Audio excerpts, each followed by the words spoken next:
Glória a Deus. Você abriu lá em Hebreus, capítulo 12. Então, vamos ler o versículo 16 e 17. Hebreus 12, 16 e 17. Que não haja nenhum imoral ou profano, como Esaú, que por uma única refeição vendeu os seus direitos de herança como filho mais velho. Como vocês sabem, posteriormente, quando quis herdar a bênção, foi rejeitado, e não teve como alterar a sua decisão, embora buscasse a bênção com lágrimas. Vamos orar pela palavra, amém? Senhor, nós somos gratos a Ti por esse momento. Sabemos que, como igreja, separamos este tempo para ouvir uma palavra que venha do Senhor. Então, eu clamo como pregador, como responsável nessa noite por essa tarefa, eu clamo para que o Senhor possa, Deus, encontrar espaço na minha vida e na vida de cada irmão, para que possa fluir a verdadeira palavra do Senhor com unção, com graça e com poder. Que a sua palavra venha, Deus, nos exortar, edificar, Pai, nos animar, nos curar, restaurar e venha cumprir todo o propósito, como o Senhor disse lá em Isaías.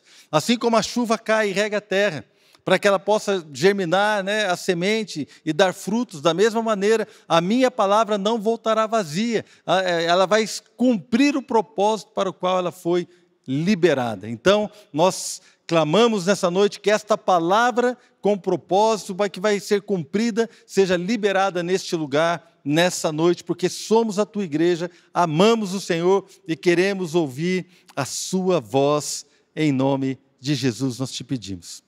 Amém? Amados, deixa eu fazer uma pequena introdução sobre o livro de Hebreus. A carta, às vezes eu chamo de livro, às vezes eu chamo de carta, na verdade é uma carta aos hebreus. Hebreu era o povo judeu. Um hebreu nada mais é do que um judeu, mas é um nome que se dava aos judeus, ao povo puro, povo que era hebreu, povo judeu. Então, aqui o escritor ele se dirige a um povo que conhecia de leis, que conhecia das leis de Moisés, que tinha familiaridade com o judaísmo, com as leis do Antigo Testamento, e aqui no versículo 16 e 17 do capítulo 12, o escritor faz referência a uma história que está descrita e contada lá no livro de Gênesis, no Antigo Testamento. Então ele fala de Esaú, né, que perdeu a bênção de primogênito, de filho mais velho, e ele fala que nós não podemos ser como Esaú, que perdeu essa bênção e depois tentou buscá-la e não houve mais como, porque passou o seu momento. Eu sei que talvez para alguns é uma história que seja familiar, para outros talvez não seja tão familiar. Então, de alguma maneira, eu vou tentar simplificar para aplicar nas nossas vidas o conceito que está sendo ministrado através destes versículos. Quando nós olhamos apenas isso, apenas esta direção, olha, que não haja ninguém profano, é uma palavra forte, irmãos. A gente vai falar um pouco mais sobre isso. Não tem nenhum imoral, nem profano na igreja, como foi Esaú. Nós vamos entender o porquê desta exortação. Mas o livro de Hebreus, eu vou falar um pouco sobre a carta rapidamente. O próprio escritor, que ele não se identifica, então nós não podemos afirmar quem seja. O próprio escritor apresenta a carta aos Hebreus, lá no capítulo 13, versículo 22, como uma palavra de exortação. Então, lá no final da carta, ele escreve, lá em Hebreus 13, 22, irmãos, peço que suportem a minha palavra de exortação. Então, a carta tem um objetivo, tem um propósito de trazer uma exortação à igreja. E esta exortação, ela também ela é viva e ela é eficaz hoje na minha vida e na sua vida, nós que somos a igreja do Senhor. Talvez a palavra exortação pareça para mim, para você ou para alguém, uma palavra de alguém que vai ser uma chamada de atenção, uma repreensão, ou uma condenação, uma crítica. Embora exortar tenha também essa característica de ser isso que eu acabei de falar, na verdade a palavra exortar, aqui no original, no grego e vários outros lugares, a palavra exortação, exortar, ela tem a ver com outras situações também. Tem a ver com animar, trazer um ânimo. Tem a ver com trazer coragem. Tem a ver com encorajar. Encorajamento, vai, você consegue. Olha, meu irmão, cuidado que não pisa por aqui, mas se você for por aqui vai dar certo. O Senhor é contigo. Isso é exortação. A exortação não apenas repreende, mas ela também corrige. ela também repreende, ela também dá presta atenção em mim e em você. A exortação, ela tem esse objetivo de corrigir, de chamar a atenção, de exortar mesmo, de falar assim, olha, cuidado, mas também tem a característica de animar, de jogar o cara para cima, de você encorajar a pessoa, de você encorajar um irmão em Cristo, um discípulo, um marido, um filho, a esposa. A exortação tem a ver com encorajamento. É este o âmbito, é este a ideia, este é o coração da minha palavra nessa noite. Irmãos, o que eu gostaria é que você entendesse tudo que eu vou falar como encorajamento. Sim, uma ou outra coisa será uma repreensão para mim e para você, uma correção para nós, de rumo, uma correção, porém, é uma correção que vai nos levar a acertar. Quem gosta de acertar, irmão? Quem quer vencer? Quem quer caminhar de uma maneira certa? Então, a correção, ela nos ajuda a acertar o alvo, amém? Então, quando nós olhamos a carta aos Hebreus, você vai encontrar várias exortações, várias coisas que eles falam. Então, alguns comentaristas entendem que a carta aos Hebreus, ela foi escrita com o objetivo de chamar a atenção de alguns judeus que queriam voltar ao judaísmo na época que eles viviam. Quando nós olhamos que a Bíblia fala aqui aos Hebreus, olha, cuidado, não seja profano, não faça isso, não perca a bênção. Também a Bíblia fala aqui aos Hebreus, fala assim, não abandonem a congregação, não abandonem a reunião da igreja, vocês precisam se reunir como igreja, não abandonem isso que nós estamos fazendo aqui, de estarmos juntos. Então, várias exortações chamando a atenção para que aqueles irmãos não desistissem da fé. Então, alguns comentaristas acreditam que muitos judeus, por causa da perseguição, por causa da luta que eles estavam passando, das dificuldades, estavam se afastando do cristianismo e voltando para a lei de Moisés. Então, dentro de algumas circunstâncias, o escritor também apresenta duas verdades que precisavam ser consideradas. A palavra essa, considerar, ela significa também prestar atenção, dar uma atenção, estudar, examinar, perceber uma realidade. Então ele escreve, lá em Hebreus capítulo 3, versículo 1, ele diz o seguinte, que nós precisamos perceber Jesus. Duas vezes ele fala isso, em Hebreus capítulo 3 e lá em Hebreus capítulo, eu acho que é 12, se não me engano. Ele fala de duas coisas, e aqui no capítulo 3 ele diz que nós precisamos perceber, considerar Jesus como sacerdote. Então ele apresenta que o Senhor Jesus, como sacerdote, ele apresentou um sacrifício perfeito. Qual foi o sacrifício perfeito que Jesus apresentou? A sua própria vida. Irmãos, lá na lei, no Antigo Testamento, você tinha que apresentar um cordeiro, para que a expiação, para que o perdão dos pecados, para que os pecados pudessem ser cobertos. Então, eram sacrificados animais, e o sangue daqueles animais era aspergido sobre o altar, sobre situações, o sacrifício de animais, para que o nosso pecado fosse encoberto. Mas aqui, no sacrifício de Jesus, o nosso pecado ele não foi apenas encoberto, ele foi tirado. Amém, irmãos? É por isso que a Bíblia afirma que o pecado não tem mais poder sobre nós. Foram canceladas as nossas dívidas, as nossas maldições Jesus levou no madeiro. É por isso que também Hebreus fala que nós vivemos uma superior aliança. A aliança que nós vivemos hoje como igreja é superior à aliança que Moisés tinha com os judeus, porque ali a lei não podia tirar pecado, não podia transformar, mas o sangue de Jesus nos liberta de todo o mal, o sangue de Jesus nos purifica de todo pecado, e eu e você na nova aliança, quando estamos em Cristo Jesus, a Bíblia fala, ora, se alguém está em Cristo é nova criatura. Então, irmãos, nós entendemos que aqui ele apresenta Jesus como sacerdote que apresentou o sacrifício perfeito. Então ele fala, considera isso, considera que Jesus é aquele que tira o pecado do mundo. Jesus é aquele que muda a história, que transforma, que cura, que liberta, que muda a maldição, a condenação em bênção. Através de Jesus nós somos tirados do império das trevas, toda a opressão, todo o mal não tem mais poder sobre nós e fomos transportados para o Filho, para o reino do Filho do seu amor. Então, amados, quando nós olhamos esse pano de fundo, Hebreus apresenta algumas verdades. Também traz exortações, como ele mesmo disse, mas algumas verdades. Uma delas que Jesus é superior a Moisés, Jesus é superior a Arão, Jesus é superior ao sacerdócio levítico. Talvez eu esteja falando, de algumas coisas difíceis para alguns. Mas tudo isso está escrito aqui em Hebreus e você pode ler com calma depois toda a carta.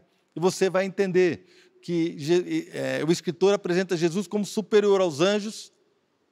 E ele diz no comecinho da carta aos Hebreus, olha, Deus falou conosco nos tempos passados através dos pais, dos profetas.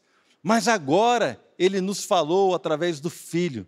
Amém, irmãos? O Filho de Deus veio e falou conosco, revelou o Pai para nós. Então, Hebreus, ele apresenta isso.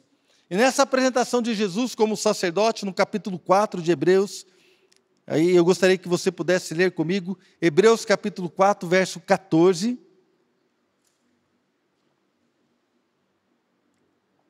Ele apresenta o Senhor Jesus e diz, portanto, visto que temos um grande sumo sacerdote que adentrou os céus, Jesus, o Filho de Deus, apeguemo-nos com toda firmeza à fé que professamos. Ou seja, Jesus é o sumo sacerdote, é uma linguagem, como eu digo, que tem a ver com a lei do Antigo Testamento. O sumo sacerdote era um sacerdote que era o principal sacerdote da nação e entrava diante ali da Arca da Aliança, no Santíssimo Lugar, uma vez por ano, para confessar os pecados da nação. E aqui a Bíblia está dizendo que Jesus é o nosso sumo sacerdote, que entrou não num tabernáculo feito por mãos humanas, mas entrou no próprio céu, na presença do Pai, e levando não sangue de animais nas suas mãos, mas o seu próprio sangue, o sangue sem mácula, sem ruga, um sangue puro, perfeito, o sangue do Cordeiro, que tira o pecado do mundo. Então ele fala, nós não temos, no versículo 15, um sumo sacerdote que não possa compadecer-se das nossas fraquezas, mas sim alguém que, como nós, passou por todo tipo de tentação, porém sem pecado. Assim, aproximemo-nos do trono da graça com toda a confiança, a fim de recebermos misericórdia e encontrarmos graça que nos ajude no momento da necessidade. Então, a base sobre a qual o escritor de Hebreus, ele então apresenta algumas exortações, e eu concordo que algumas são fortes, são bem incisivas. Mas a base sobre a qual ele constrói isso, ele fala assim, ei, irmãos, vamos considerar algo, e considerar é examinar, vamos examinar uma verdade, vamos perceber algo, vamos entender algo, vamos pensar com carinho neste assunto. Qual assunto? Jesus é o nosso sumo sacerdote. Ele apresentou o seu próprio sangue como sacrifício puro, o sacrifício maravilhoso, perfeito, o sacrifício que tira o pecado do mundo. Então nós somos transformados por esse Deus. E outra, Ele é o nosso sumo sacerdote e Ele se compadece de nós. Ele conhece a sua fraqueza, Ele conhece a sua incapacidade, Ele conhece a sua falta de poder, Ele conhece a sua natureza, Ele sabe tudo sobre você. E outra, Ele não deixa de se compadecer, Ele se compadece de nós. Por isso, irmãos, vamos então entrar diante do trono da graça.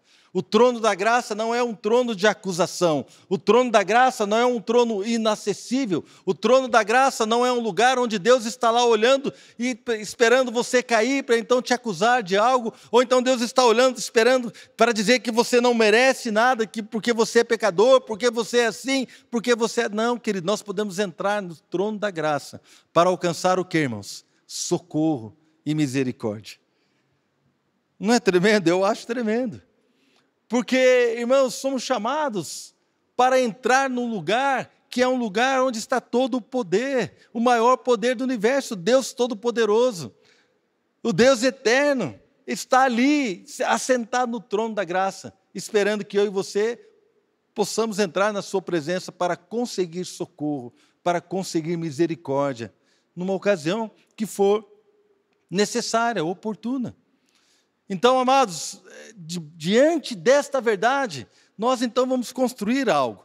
Outra coisa que ele fala que nós precisamos considerar, está em Hebreus capítulo 12, e aí ele diz, pensem bem ou considerai, Hebreus 12, verso 3, pensem bem naquele que suportou tal oposição dos pecadores contra si mesmo, para que vocês não se cansem, nem desanimem. Então agora ele está dizendo assim, olha, considera que Jesus... Ele sofreu e ele suportou esse sofrimento. Jesus não retrocedeu, Jesus ele foi até o fim. Jesus ele foi até consumar o plano da redenção. A Bíblia diz em Filipenses que ele foi obediente até a morte e morte de cruz.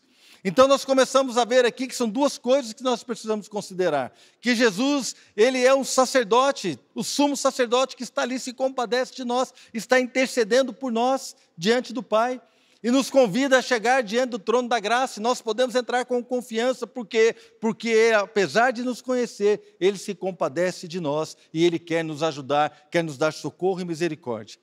Outra coisa que ele fala assim, olha, também preste atenção, que Jesus suportou muitos sofrimentos para vencer. Amados, então eu e você também vamos sofrer. E ele fala, olha, considera que Jesus suportou isso, irmãos, vocês sabem que lá no Getsêmani, na noite que ele foi traído, ele estava ajoelhado orando, e ele fala assim, Pai, se for possível, passa de mim este cálice. E ali em tremenda agonia, ele falou, mas não seja feita a minha vontade, mas a tua. E Jesus então orando ao Pai, falando, se for possível, tira de mim esta condenação.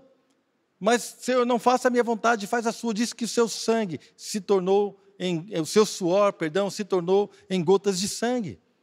Tamanha agonia, o sofrimento. Então, irmãos, nós precisamos olhar para isso e entender que o Senhor Jesus suportou todas estas coisas. Então, aqui Hebreus fala, olha, considera que Jesus suportou essas coisas. Para que o quê? Para que vocês não se cansem, nem desanimem. Para que você não se canse, nem desanime. Quando nós olhamos essas situações, voltamos agora ao versículo 16 de Hebreus 12. E ali está escrito, para que não haja nenhum imoral ou profano, como Esaú, que por uma única refeição vendeu os seus direitos de herança como filho mais velho. Como vocês sabem, posteriormente, quando quis herdar a bênção, foi rejeitado e não teve como alterar a sua decisão, embora buscasse a bênção, com lágrimas. Nós podemos, então, aqui ver que o texto de Hebreus faz menção à história de Esaú, que era irmão de Jacó, que eram filhos de Isaac. Eu não vou me aprofundar nessa história. Depois você pode ler, está lá em Gênesis capítulo 25, fala quando Esaú vendeu a sua primogenitura, e Gênesis 27 fala da bênção de Isaac sobre Jacó e não sobre Esaú. Você pode estudar lá depois e pode ver. Mas algumas coisas a Bíblia fala e pontua, que eu quero chamar a nossa atenção para isso. Em primeiro lugar, irmãos, talvez alguns não saibam, o direito de primogenitura, o direito de filho mais velho, a herança do filho mais velho era maior que a herança dos outros irmãos da família. Então, se uma família tivesse alguns filhos, o primogênito, ele tinha porção dobrada daquela herança. Então, seria como o mais velho, ele tinha o dobro da herança dos outros irmãos. Era uma distinção, era uma honraria, e foi um princípio estabelecido por Deus, ali no Antigo Testamento. Sabendo disso, nós sabemos também que Esaú vendeu o seu direito para Jacó por um prato de lentilhas. Um dia ele voltou do campo, tudo está escrito lá em Gênesis 25. Ele era caçador, voltou do campo, estava cansado. Algumas traduções dizem faminto, a outra tradução diz esmorecido.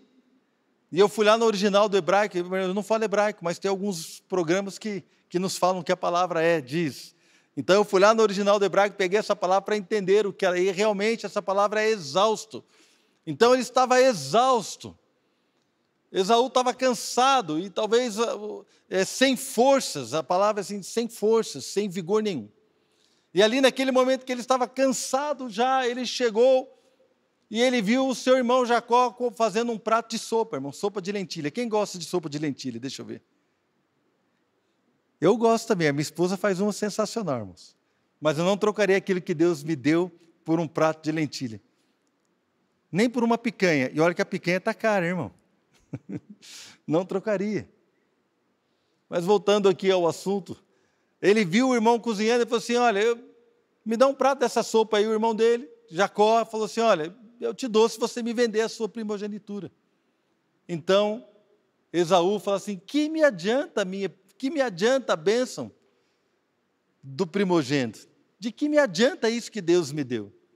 Se eu estou aqui para morrer de fome. Ele não ia morrer de fome, irmãos, com certeza não. Mas o cansaço, a exaustão, nos rouba a percepção. o cansaço faz com que a gente queira resolver logo e da maneira errada. E nós então desprezamos aquilo que Deus nos deu. Esaú, debaixo desse cansaço, debaixo de um cansaço físico, ele abre mão da sua primogenitura. E ele vende. Capítulo 25 de Gênesis, verso 34, diz assim: Então Jacó serviu a Esaú pão com ensopado de lentilhas. Ele comeu e bebeu, levantou-se e se foi. Aí a Bíblia diz: Assim Esaú desprezou o seu direito de filho mais velho. A palavra diz em Gênesis que Esaú desprezou o seu direito de filho mais velho, algo que Deus havia dado para ele. Ele desprezou. Quando a gente vem para Hebreus, aqui muitos anos depois, ali no capítulo 12, o escritor de Hebreus ele fala: olha, não sejam como Esaú, profano. Sabe o que é profano? Então aqui Gênesis fala que ele desprezou. O escritor de Hebreus chama Esaú de profano. Profano é alguém que diz respeito ao que é sagrado. Alguém que despreza aquilo que é sagrado. Profano, uma pessoa profana é uma pessoa que viola ou trata com irreverência ou desprezo aquilo que é sagrado, aquilo que Deus deu, aquilo que Deus estabelece. Profano é aquele que trata a palavra de Deus com desdém, com desprezo. É aquele que sabe que Deus já estabeleceu princípios. Então, o que ele faz? Ele dá voltas, ou então ele nem pergunta. Por exemplo, seria como um filho que quer colocar, vamos supor, sei lá, irmão, como um filho de 12 anos que quer fazer a tatuagem de um dragão no braço. Então ele fala para o pai assim, pai, eu queria fazer um dragão no meu braço. O menino tem 12 anos, o pai fala para ele assim: não, filho, não é o momento, eu sou contra você fazer uma tatuagem de um dragão no braço, nesse momento. Mas o menino, o que ele faz? Ele já conhece a vontade do pai. E ele despreza a vontade do pai, porque não está de acordo com aquilo que ele gostaria, porque o desejo da sua carne é ter um dragão aqui no braço. Irmãos, eu estou dando um exemplo, eu não sou contra tatuagem, estou dando um exemplo aleatório, amém? Eu não sou contra nem a favor, também não sou a favor também. Nosso pastor é a favor, não sou. Nosso pastor é contra, não sou. O que você é, pastor? Muito pelo contrário. Vocês entenderam, amém? Eu só estou dando exemplo. Então o menino quer fazer, então ele vai lá, arruma um dinheiro, ganha o dinheiro do vô, da avó, e ele vai lá escondido no tatuador, ele faz o dragão, ele faz escondido. Por quê? Porque ele sabe que se ele perguntar para o pai não vai deixar ele fazer. Então ele despreza a vontade do pai para cumprir a sua. É aquele crente que conhece a palavra de Deus, é aquela pessoa que sabe o que Deus pensa a respeito daquela atitude, é aquela pessoa que sabe que para você ter uma vida nova, você precisa se render a Jesus. É a pessoa que já entendeu que Jesus é o único caminho para Deus. Ele é o caminho, a verdade e a vida. Ninguém vai ao Pai a não ser por Ele. É a pessoa que já entendeu que não há salvação fora de Cristo Jesus. Mas ela, para cumprir a sua vontade, ela anda por outros caminhos. É aquela pessoa que se entrega a prazeres. Por isso que ele fala: não seja imoral ou profano. Imoral é aquele que se entrega a prazeres, mesmo sabendo a vontade do Pai, porque ele não quer se submeter à vontade do Pai. Mas ele diz que crê em Deus, mas ele não obedece a Deus. Esse é o profano. Irmãos, eu estou sendo um pouco duro para alguns, mas é o que a palavra de Deus diz. E eu não quero passar nem um pouco para lá, mas eu também não quero ficar nem um pouco para cá. Eu quero ser bíblico e eu quero dizer o que a palavra de Deus está dizendo. O escritor de Hebreus chamou Esaú de profano, alguém que, conhecendo o que Deus queria, conhecendo o que Deus havia dado para ele, desprezou aquilo que Deus deu para ele e agiu de outra forma. Alguém que não reverenciou, que não tratou com respeito e com diferenciação aquilo que é de Deus, aquilo que é sagrado, aquilo que é a vontade de Deus. Então nós vemos aqui o escritor de Hebreus dizendo isso, mas ele também nos alerta: olha, não sejam como Esaú. Quando nós olhamos esse texto, nós percebemos algumas coisas. Primeira coisa, A vontade de Deus, através do apóstolo que escreveu a carta, através do irmão que escreveu essa carta, a vontade de Deus é que nós não sejamos como Esaú. Ou seja, precisamos ser diferentes, agir diferentemente. Outra coisa que nós entendemos é que Deus é bom. Ele nos chama ao arrependimento, irmãos, mas Ele também é justo. Aquilo que nós semearmos, nós vamos colher. Paulo escreveu aos Gálatas, capítulo 6, ora, de Deus não se zomba, aquilo que o homem semear, ele vai colher, e nisso não há acepção de pessoas, não tem diferença entre pessoa e pessoa. E houve um momento aqui, que eu percebo por esse texto, esses 2 versículos de Hebreus, houve um momento em que não houve mais um lugar para arrependimento. Veja que Esaú buscou com choro arrependimento, outras versões dizem isso. Ele chorou buscando arrependimento, mas não encontrou. Aí eu quero aqui trazer algo para nós. Irmãos, eu entendo que se a palavra de Deus está nos exortando hoje, no tempo presente, usando a história de Esaú, para que nós não sejamos como ele, é porque ainda há um lugar de arrependimento para nós. O momento é agora. Mas haverá um momento que não haverá espaço para arrependimento. E aí eu posso dizer claramente, irmão, quando você morrer, não vai ter espaço mais para arrependimento. Pastor, mas eu não sei quando que você vai morrer, irmãos. Eu não sei nem quando eu vou morrer. Eu nem sei se Jesus volta antes da gente morrer. Não é? Mas a verdade é uma. Quando nós morrermos, não haverá espaço para arrependimento. O momento é agora. O momento é agora de corrigir a rota. O momento é agora de corrigir a nossa vida. O momento é agora de nós não sermos imorais nem profanos. Este é o momento, esta é a exortação, e eu volto a dizer, esta exortação está sobre uma base onde Deus é apresentado como um Deus maravilhoso, que se compadece de nós, que está no trono da graça, pronto a nos oferecer socorro e misericórdia. Então, debaixo desta realidade, nós estamos sendo chamados a um arrependimento, não para condenação, mas para transformação, para libertação, para a vida e vida abundante, para viver a transformação que Deus deseja que eu e você venhamos a viver. Irmãos, esta é uma palavra que nos exorta e nos impulsiona para viver algo maravilhoso. Diz, não seja profano, vai viver tudo aquilo que Deus tem para você. Não trate as coisas sagradas como coisas simples e comuns. Outra coisa que eu entendo nesse texto, que nós, assim como Esaú, a semelhança de Esaú, eu e você, temos direitos que o Senhor nos deu. O Senhor estabeleceu direitos para aqueles que estão em Cristo Jesus. Ele estabeleceu verdades, irmãos, então, algumas realidades espirituais. Então, querido, nós temos realidades como Esaú tinha. Esaú era o filho mais velho.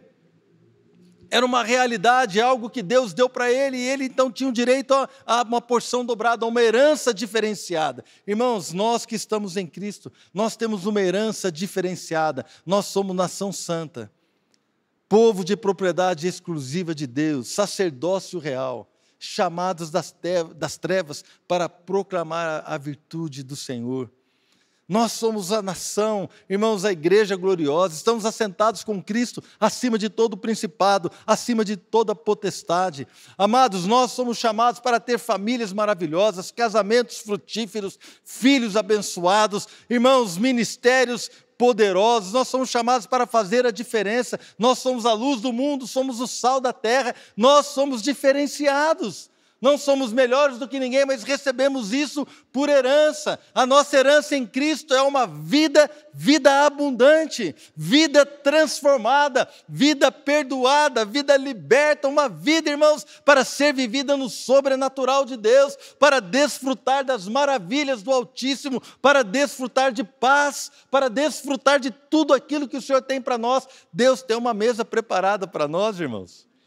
Então, quando nós olhamos isso, e o Senhor está falando assim, olha, eu te dei isso, eu te dei esta realidade, eu coloquei sobre você a minha misericórdia, a minha graça, é a minha graça te capacita a viver desta forma. Mas então, a semelhança de Esaú, nós temos direitos que o Senhor nos deu. Mas também a semelhança de Esaú, eu e você podemos desprezar isso. É por isso que Hebreus nos exorta a não ser como ele. Porque se eu não pudesse ser como ele, não teria sentido a exortação, vocês concordam? Por que eu vou chamar a atenção de algo que não vai acontecer? Mas aqui ele fala, olha, não seja assim. Por quê? Porque a vontade de Deus é que eu não me torne aquilo. Algo que nós percebemos no trecho, lá de Gênesis 25, que nós já lemos, é que Esaú estava cansado. Irmãos, o cansaço, ele revela algo sobre nós. O cansaço, e aí eu vou falar do cansaço emocional, vou falar do cansaço espiritual. Tem dia que você está tão cansado, emocionalmente falando, que você não quer enfrentar a sua esposa. Tem dia que você está tão cansado emocionalmente que você não quer conversar mais com o seu marido sobre aquele assunto. Tem dia que você está tão cansado que você não quer conversar com o seu pastor. Tem dia que você está tão cansado que você não quer conversar com o seu irmão, com o seu pai, com a sua mãe, com o seu filho. E esse cansaço, então, ele nos coloca numa situação vulnerável. O cansaço nos coloca numa situação, irmãos, onde ele revela algumas coisas. Por exemplo, irmãos, eu estou tentando emagrecer. Com a pandemia eu engordei 10 quilos. Depois eu já perdi um pouco. Né? Já perdi um pouquinho, mas eu ainda preciso perder uns 5 quilos, irmãos. Está difícil perder esse negócio. Mas eu então fecho a boca. Tem dia que eu como só salada, irmãos. É um negócio ruim, aquele negócio da alface. Não gosta. Mas eu boto lá um tomate, boto só salada, boto um bifinho ali, um negócio, e como só aquilo lá. Mas tem dia que eu estou cansado, não estou cansado, está calor, eu mereço um açaí. Quem sabe do que eu estou falando? Estou cansado dessa dieta. Gente, eu mereço essa misericórdia. Eu mereço o açaí. Mas pode ser um açaí, tem que ser de 700, né? De 500. Já que eu vou comer um de 700. Aí vem com leite ninho. Que mais, irmãos? Me ajuda aí. Oi? Leite condensado, que mais? Paçoca. Ó, Deus tem misericórdia de vocês, irmãos. Não é? Eu não sou de fazer propaganda, não, mas quem quiser sair, depois procura o Wagner ali. Ó. Né? Irmãos, são situações, aí eu me permito. Aí eu estou tão cansado que eu não quero, aí estou cansado, eu não vou orar, não. Aí eu vou assistir seriado, assisto 5, 6 horas de série, um episódio atrás do outro, porque eu estou cansado. Aí eu estou tão cansado, então não vou falar com você. Sabe, irmãos, o cansaço, ele revela algo sobre nós. O cansaço revelou o coração de Esaú. Esaú, ele tinha a primogenitura, mas lá no seu coração ele já desprezava ela. Ele tinha o direito da bênção do filho mais velho, mas no seu coração ele desprezava isso. E quando ele ficou cansado, esse desprezo veio à tona. E a carta aos Hebreus nos fala, irmãos, não sejam como eles, cuidado, não seja como Esaú. Então o nosso cansaço, ele traz à tona algumas coisas em nós. O nosso cansaço traz algumas realidades que estão aqui dentro do nosso coração, que são reveladas nas circunstâncias da nossa vida, que eu e você precisamos prestar atenção. Amém? Então, lembrando lá de Hebreus 12:3, considerai Jesus, aquele que suportou tal oposição dos pecadores, para que vocês não se cansem e nem desanimem. E nesse contexto ele também fala de Esaú. E eu queria falar aqui sobre algumas coisas. Algumas fontes do cansaço. Coisas que trazem cansaço. São 3 coisas só. Que eu gostaria de falar nessa noite. Fonte de cansaço, oposição. Então o Senhor nos chamou para uma vida santa. Mas a nossa carne se opõe, irmãos. A carne luta contra o Espírito. A nossa carne luta contra o nosso Espírito, para a gente não fazer o que é da nossa vontade. A nossa carne luta, a nossa carne ela quer saciar o seu prazer. A nossa carne quer fofocar. A nossa carne quer brigar. A nossa carne quer prazeres sexuais. A nossa carne quer prazeres da facilidade, do roubo, do lucro fácil, desonesto. A carne do homem, irmão, está contaminada pelo pecado. E você ficar lutando contra, sem contar a oposição da nossa própria carne. O mundo também se opõe, a sociedade se opõe. Então pega hoje um jovem que de repente ele faz um voto de santidade, ele não quer se relacionar sexualmente com outras meninas antes do seu casamento. Então, é um rapaz, um jovem, e ele vai para a escola, um menino bonito, crente, o rosto dele brilha, né? O crente, irmãos, até a alegria, diz que a alegria aformoseia o rosto, né? A alegria do coração aformoseia o rosto. Por mais feio que seja, o cara é alegre, então ele fica bonito. Amém, irmãos? As meninas olham para nós, esse cara é diferente. E vão dar em cima do menino, que é crente. E ele vai falar assim, não, não quero. Só que aí o mundo se opõe, por quê? Porque o mundo vai ficar assim, nossa, então você não gosta de mulher, não sei o quê, não sei o quê. Irmãos, eu era casado, fui numa viagem a trabalho para outro estado, lá em Natal, e eu cheguei lá, as pessoas falaram assim, olha, nós já falamos para nossas esposas que nós vamos varar a noite trabalhando. Já está todo mundo liberado, então nós vamos para uma casa assim, que tem show desse jeito, tem show daquele, então nós vamos lá, e a minha esposa estava grávida aqui em São José, e eu lá a 3.000 quilômetros, eu falei assim, olha, muito obrigado, eu agradeço pelo convite, mas esse é o tipo de coisa que eu não faço, eu não vou. E eles falaram para mim assim, mas você não gosta de mulher? Eu falei assim, gosto da minha. Gosto da minha. Deus me deu uma mulher maravilhosa, é dela que eu gosto. E eu não vou abrir mão disso. Eu não vou abrir mão da primogenitura, da bênção de Deus sobre o meu casamento. Então tem pessoas que não entendem isso, que quando o mundo se opõe, ela se sente cansada.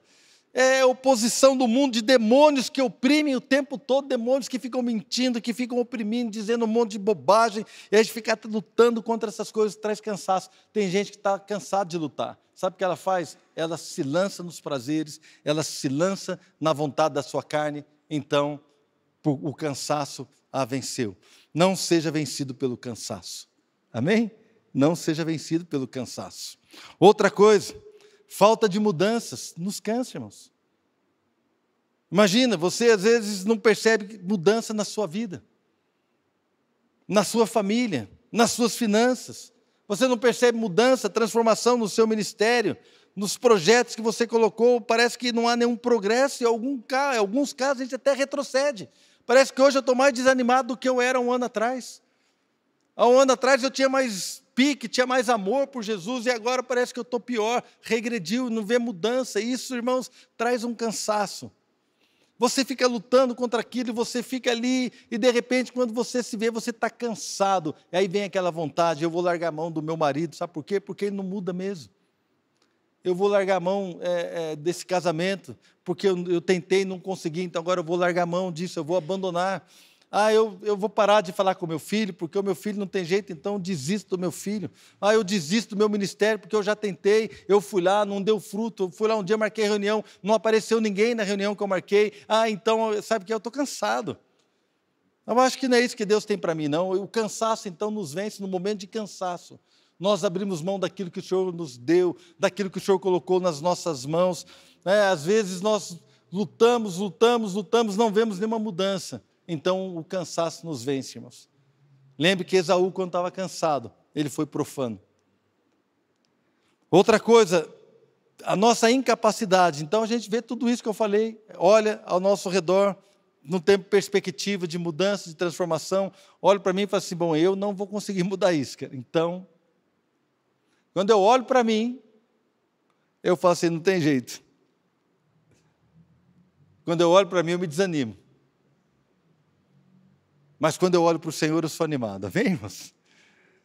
Se olhar para mim, para as lutas que eu estou atravessando, situações financeiras, situações ministeriais, situações de relacionamento, onde eu preciso perdoar, onde eu preciso ser perdoado, onde eu preciso mudar, eu vejo que eu sou incapaz de fazer essas coisas. Então, quando eu olho para aquilo que eu gostaria de viver e não consigo, eu olho para a minha capacidade e me sinto totalmente incapaz. Irmãos, aí nesse momento eu fico cansado e aí eu desanimo.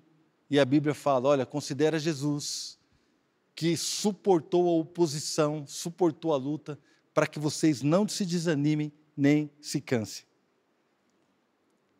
Então, amados, é um chamado para que a gente possa entender que Deus tem para nós. Eu quero dizer algo para você. Irmãos, Deus nunca vai dar um sonho para você que você seja capaz de realizar. Deus não vai chamar para você viver uma vida que você seja capaz para viver. Senão não vão precisar dele. Não vão precisar do perdão dele, da glória, da graça, do poder dele. Não, Deus sempre vai nos chamar para viver algo maior do que nós já vivemos. Algo mais poderoso, algo mais santo, algo mais frutífero, algo sobrenatural. Deus vai nos chamar para viver o extraordinário, irmãos. Amém? Deus sempre vai te chamar para viver além daquilo que você poderia viver na sua força.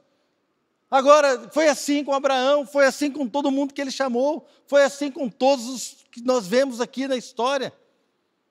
Eu não estou dizendo, querido, que você vai ser um pastor, que você vai pregar para mim, não estou dizendo isso, mas eu estou dizendo que se você hoje tem um casamento complicado, Deus vai curar a sua família.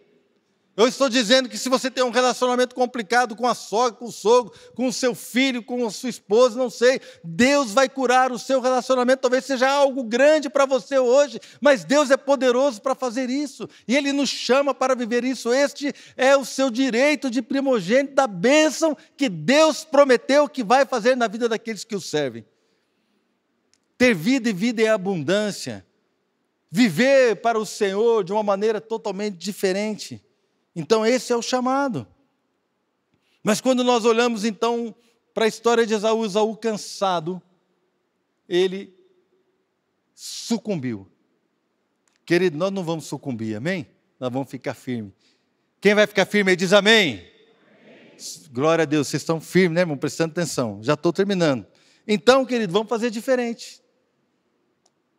Se o Senhor diz que nós não podemos ser como Esaú, nós temos que ser o quê? Temos que ser diferente, irmãos.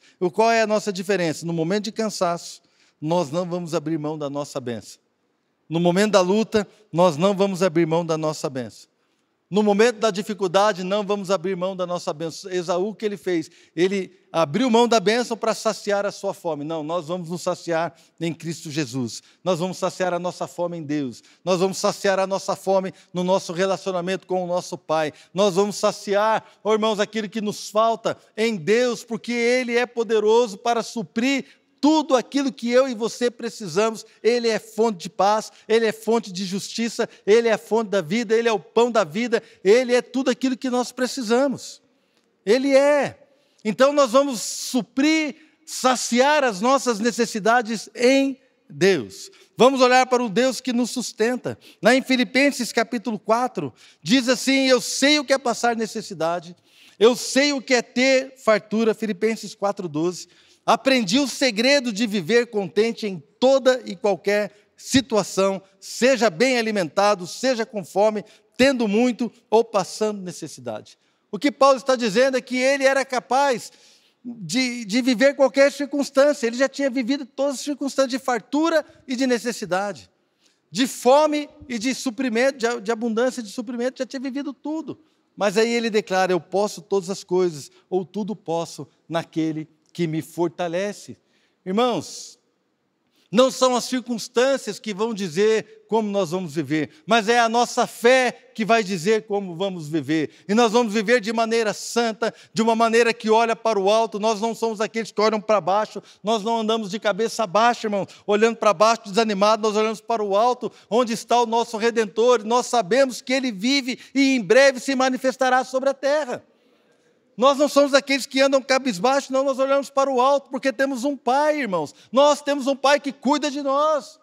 Nós podemos viver qualquer circunstância, porque eu posso todas as coisas naquele que me fortalece. Eu olho para o Senhor, sabendo que Ele é a força da minha vida, sabendo que Ele é o amor da minha vida, sabendo que Ele é o meu Deus, o meu amado, Ele é a minha alegria, Ele é o meu objetivo, Ele é tudo para mim, e eu não posso abrir mão do meu relacionamento com Ele, eu não posso abrir mão da minha bênção com Ele, por causa de um prato de lentilha, por causa de algo que vai saciar a minha necessidade agora. Eu não posso abrir mão da minha bênção com Deus, porque eu quero ver um vídeo que vai saciar uma necessidade, ou quero usar uma droga que vai saciar um momento, ou então eu vou ter um caso amoroso que vai saciar apenas um momento, ou então eu vou furtar algo, vou dar facilidades financeiras, negócios fraudulentos para ganhar um dinheiro que vai trazer uma aparente segurança. Não, não, não, não. A minha segurança é o meu Deus, é nele que eu estou seguro.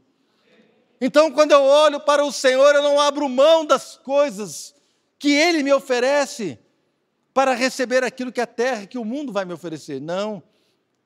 Ele é a minha porção, Ele é a minha herança, Ele é a minha alegria, Ele é o meu Deus. Não vou ser profano como foi Esaú, que abriu mão do seu direito. Não, eu olho para Ele, posso todas as coisas naquele que me fortalece. Então, estou cansado, pastor, e aí? Isaías 40, 29. Ele fortalece o cansado e dá grande vigor ao que está sem forças. Até os jovens se cansam e ficam exaustos, e os moços tropeçam e caem.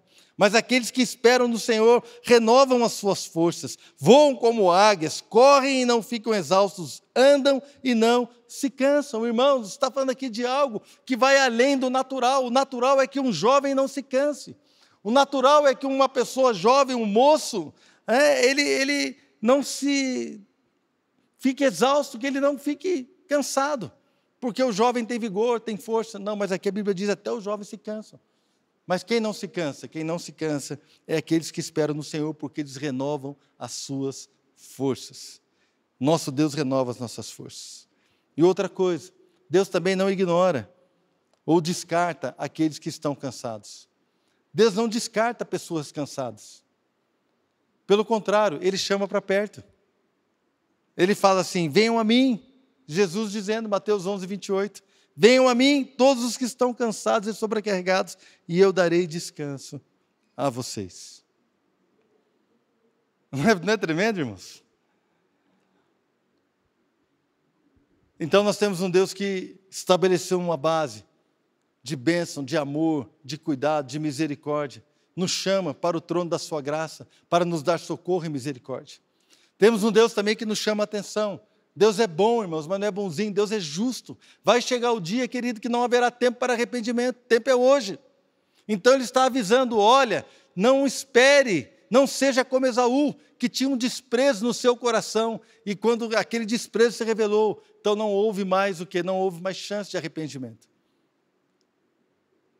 Se nós estamos aqui, se a palavra de Deus nos exorta a isso, eu entendo que há tempo para arrepender-se, há tempo para consertar e há tempo para viver algo novo.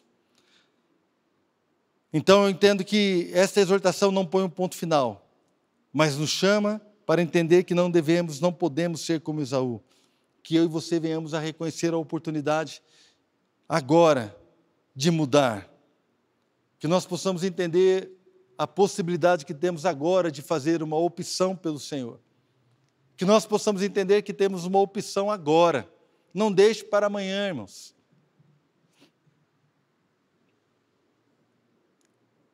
É agora. E eu quero abrir uma oportunidade para você entregar a sua vida a Jesus.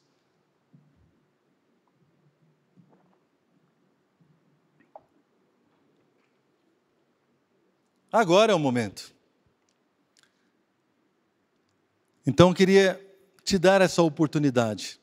Se você gostaria de entregar a sua vida a Jesus, entendendo que o Senhor está hoje abrindo o seu entendimento, para mostrar que você muitas vezes age debaixo de cansaço, e no cansaço você se dá o direito de viver coisas que a palavra de Deus diz que você não deveria viver, ou então que você tomou decisões, essas decisões te levaram para um lugar que você achava que era um lugar de segurança, mas hoje você olha e fala, puxa vida, o que eu esperava não aconteceu. Eu esperava ter uma família abençoada e estou com problema. Eu esperava ter uma família, uma bênção na minha vida, talvez uma vida alegre, eu estou triste, estou amargurado. Eu esperava ter paz no meu coração e meu coração é atribulado, é pesado. Então, se você entende que hoje você gostaria de andar com Cristo de uma maneira diferente, entregando a sua vida a Ele, reconhecendo o Senhor Jesus como o seu Senhor, o seu Salvador, reconhecendo que Ele é o Cordeiro de Deus que tira o pecado do mundo. Se você gostaria de fazer isso nesta noite, eu quero te dar a oportunidade. Você levante a sua mão aí no lugar que você estava assim, eu quero entregar minha vida ao Senhor, pastor. Eu gostaria de entregar a minha vida aí na sua casa também. Se você gostaria de entregar a sua vida, você que me acompanha pelo YouTube, depois você entra em contato conosco através das redes sociais da igreja, nós vamos orar por você. Se você está afastado, longe dos caminhos do Senhor, e debaixo de cansaço, debaixo de situações, de circunstâncias, você foi se afastando, e você gostaria de retornar aos caminhos do Senhor, eu também gostaria de orar com você nessa noite. Se há alguém aqui que gostaria de retornar aos caminhos do Senhor, levante a sua mão e fale: Senhor, eu estou afastado, mas eu quero voltar, eu quero refazer minha aliança com Cristo, quero fortalecer a minha aliança com Cristo. Se há alguém assim aqui nesse lugar, levante a sua mão. Nós vamos orar com você. Da mesma forma, você na sua casa. Você também pode entrar em contato conosco e falar assim: pastor, eu quero voltar à minha aliança com Cristo. E nós vamos dar um jeito de entrar em contato com você e orar contigo, abençoar a sua vida, fortalecer a sua vida. Quero convidar você a ficar em pé comigo nesta noite. Enquanto nós ministramos essa canção, deixe o Espírito levar você a reconhecer momentos de cansaço. Momentos onde talvez você tomou decisões baseadas naquilo que não tem a ver com a palavra do Senhor. Decisões das quais você se arrependeu. Situações que você viveu ou está vivendo, está colhendo hoje, por causa de uma decisão errada, por causa de uma atitude errada, movida por um cansaço, por uma desesperança. Mas nessa noite, irmãos, nós estamos sendo exortados a não agir assim. Nós estamos sendo chamados para viver um novo tempo, para viver uma nova realidade, para não agir mais assim, mas confiar no Deus que nos fortalece, confiar no Deus que tem um trono de graça, que nos dá da sua misericórdia e dá socorro, nos capacita a viver de uma forma que o agrada, de uma forma que o glorifica. Enquanto o pastor Fabiano ministra essa canção, quero dar um tempo para você orar aí no seu lugar. Se você precisa de ajuda, procure um irmão. Fala assim: irmão, ora por mim, eu estou cansado, eu estou prestes a tomar atitudes erradas, ou então eu tenho tomado atitudes erradas, eu gostaria de consertar. Me ajuda, irmão, em oração, ora comigo. Abra o seu coração ao Senhor, deixe Deus ministrar a sua vida nessa noite em nome de Jesus.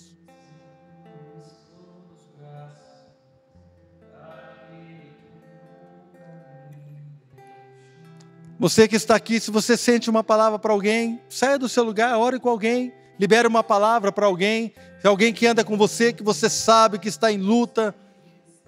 Se você está aqui nesse lugar, ore com alguém, abençoe, libere uma palavra de bênção aí na sua casa, junte a sua família, ore com ele, fala: Senhor, cuida, abençoa, restaura, fortalece em nome de Jesus. Aleluia. Irmãos, vamos estar atentos. Se você não está cansado, glória a Deus, irmãos. Há muitos momentos que nós não estamos cansados, estamos bem, estamos firmes, estamos animados, cheios de garra, né, para vencer, para lutar. Mas tem vezes, irmãos, que a gente fica um pouco mais cansado, desanimado, cheio de oposição, cheio de opressão. Todos nós passamos por isso. Que nós venhamos a lembrar dessa palavra. Que o momento de cansaço, ele revela muitas vezes o que está oculto no nosso coração. E nós damos vazão à nossa carne. Que nós venhamos entender que não podemos ser profanos como Esaú. Profano é aquele que trata com desprezo coisas sagradas. Não podemos desprezar aquilo que Deus nos deu, amém, irmãos? É tudo que temos, Ele é tudo que nós temos. Nós possamos viver para a sua glória em nome de Jesus, amém?